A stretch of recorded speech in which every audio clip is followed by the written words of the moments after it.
నాగర్ కర్నూలు జిల్లా పెంటవెల్లి మండల కేంద్రంలోని కస్తూర్బా గాంధీ బాలికల పాఠశాలను తనిఖీలు చేశారు జిల్లా కలెక్టర్ బాదావత్ సంతోష్. నిన్నటి ఫుడ్ పాయిజన్ ఘటనపై ఆరా తీశారు. భోజనం, రైస్, కూరగాయలను పరిశీలించారు. విద్యార్థులతో కలిసి భోజనం చేశారు. విద్యార్థుల తల్లిదండ్రులతో మాట్లాడారు. కొల్లాపూర్ ఆసుపత్రిలో చికిత్స పొందుతున్న విద్యార్థులను పరామర్శించారు. విద్యార్థుల పట్ల నిర్లక్ష్యం వహిస్తే ఎంతటి చర్యలైనా తప్పవని హాస్టల్ సిబ్బందిని హెచ్చరించారు. కేజీబీవీలో నిన్న ఒక ఇష్యూ వల్ల కొందరు విద్యార్థినులు ఎవరైతే ఉన్నారో వాళ్ళకి కొంచెం స్టమక్ పెయిన్ అయ్యి హాస్పిటలైజ్ అవ్వడం జరిగింది.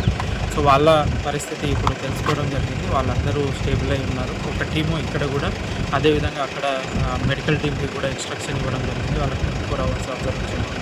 ఇప్పటివరకు ఎవరైతే ఉన్నారో వాళ్ళందరూ రికవర్ అయ్యారు.